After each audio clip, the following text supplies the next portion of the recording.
नमस्कार मंडळी, मी चुटकी आणि चुटकीच्या स्वयंपाकघरात तुम्हा सगळ्यांचं मनापासून खूप खूप स्वागत आहे। तर मंडळी, आज आपण बनवणार आहे खूप सोपी आणि साधी भाजी।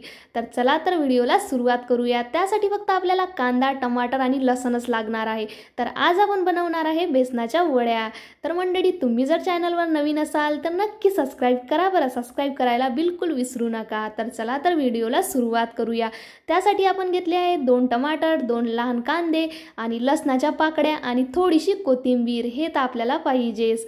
तर मंडळी, इथे मी एक लहान वाटी बेसन घेतलेला आहे। तर आपल्याला काय करायचं आहे, आता या बेसनाला भिजवायचं आहे। तर त्यासाठी आपल्याला मोठ्या वाटीत एक लहान वाटी टाकून घ्यायची आहे बेसनाची। तर त्यामध्ये आपण आता टाकणार आहे तिखट म्हणजे लाल मिरची पावडर आणि सोबतच थोडीशी हळद, आणि तुमच्याकडे जास्त मसाले असणार ते सुद्धा तुम्ही टाकू शकता, कारण की खूप छान अशी टेस्ट येते। तर मी इथे थोडासा गरम मसाला टाकलेला आहे आणि धनियाचा पावडर सुद्धा टाकलेला आहे। आणि त्यानंतर आपल्याला थोडंसं चवीनुसार मीठ टाकायचं आहे। आणि त्यानंतर आता इथे मी थोडीशी कोथिंबीर सुद्धा टाकून घेतलेली आहे। कोथिंबीर टाकल्यानंतर थोडं पाणी करून आपल्याला याला घट्टसं असं भिजून घ्यायचं आहे, कारण की आपल्याला वड्या टाकायच्या आहे, त्यामुळे आपल्याला घट्टच भिजवायचं आहे। तुम्ही जर याला पतलं करणार तर पूर्णपणे वड्या तुमच्या भाजीत फुटून जाणार, त्यामुळे तुम्हाला काळजीपूर्वक इथे पाणी टाकायचं आहे आणि घट्टसर असं मळून घ्यायचं आहे।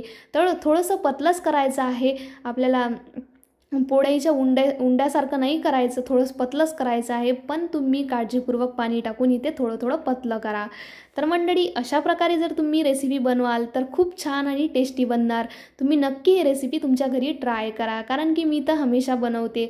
भाजीला काही नसलं तर माझी आई मला हेच बनवायला सांगते।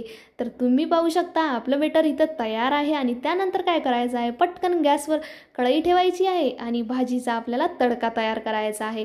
तर इथे मी 2 माप तेलाचे टाकलेले आहे, कारण की मी 4-5 लोकांसाठी भाजी बनवणार आहे, त्यामुळे मी 2 माप इथे तेलाचे टाकले आहे। सोबतच आपल्याला थोडीशी मोहरी टाकायची आहे। या ठिकाणी तुम्ही जिरंसुद्धा टाकू शकता, पण मी इथे जिरं पावडर टाकणार आहे। तर आपल्याला काय करायचं आहे, लसण जे आपण काढलेला होता त्याची छान अशी पेस्ट करायची आहे आणि ते या तेलात टाकून द्यायचे आहे। सोबतच कांदासुद्धा टाकायचा आहे। तर मंडळी, तुम्हाला माझ्या रेसिपी कशा वाटतात नक्की मला कमेंट करून सांगा, कारण की तुमच्या एक कमेंटनी मला खूप मोटिवेशन मिळतं आणि मला खूप आनंदसुद्धा होतो माझा नेक्स्ट व्हिडिओ बनवण्यासाठी। त्यासाठी तुम्ही लवकरात लवकर सबस्क्राईब करून घ्या चॅनलला। तर बघा मंडळी, आता पण कांदा आपला थोडासा झालेला होता, त्यामुळे मी ते टमाटरसुद्धा ॲड करत आहे। तर टमाटाला आपल्याला पूर्ण असं गलू द्यायचं आहे, किंवा पूर्णपणे असं पाणी झालं पाहिजे टमाटरचं, असं शिजवायचं आहे, कारण की ते भाजीमध्ये असे मोठे टमाटर दिसतात तर ते छान नाही लागत। त्यामुळे आपल्याला थोडंसं मीठ टाकून 5 ते 6 मिनिट छान असं झाकण ठेवून शिजून घ्यायचं आहे टमाटरला। तर तुम्ही बघू शकता मंडळी, आपलं टमाटर इतकं शिजलेलं नाही आहे सध्या, पण तर अजून आपण थोडंसं झाकण ठेवून अजून शिजून घेऊया। तर मंडळी, पाहू शकता तुम्ही आता 5 ते 6 मिनिट शिजवल्यानंतर आपला कांदा टमाटर अशा प्रकारे झालेला आहे।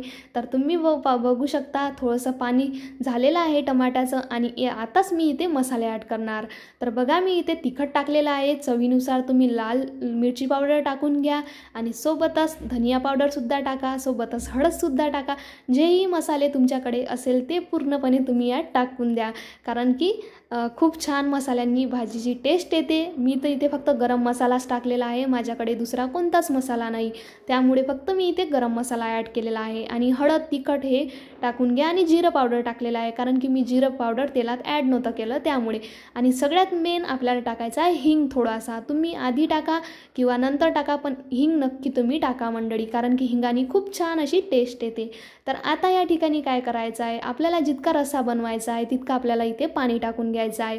तर पाणी तुम्ही तुमच्याप्रमाणे टाका, तुम्हाला किती लोकांसाठी भाजी बनवायची आहे त्यानुसार तुम्ही पाणी टाका। तर मी आता ही भाजी रात्रीला बनवत आहे आणि मला 4 ते 5 लोकांसाठी ही भाजी बनवायची आहे, त्यामुळे मंडळी मी इतकं पाणी टाकलेलं आहे। 1 गडवा मी पाणी टाकलेलं आहे यामध्ये, आणि थोडीशी कोथिंबीरसुद्धा टाकलेली आहे। तर बघू शकता 5 मिनिटानंतरच आपल्या भाजीला अशी उकळीसुद्धा आली। तर उकळी आल्यानंतर आपल्याला काय करायचं आहे, जे आपण बेसन भिजवलेलं आहे त्याच्या छान मस्त लहान लहान वड्या टाकायच्या आहे.